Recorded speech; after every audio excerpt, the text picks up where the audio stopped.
ইমাম মাহাদি কখন আসবে?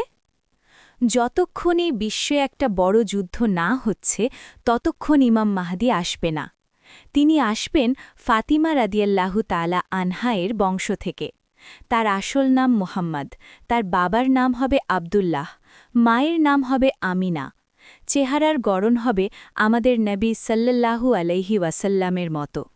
তিনি দায়িত্ব নিতে চাইবেন না, দায়িত্ব না নেওয়ার জন্য তিনি মদিনা থেকে মক্কায় পালিয়ে চলে আসবেন।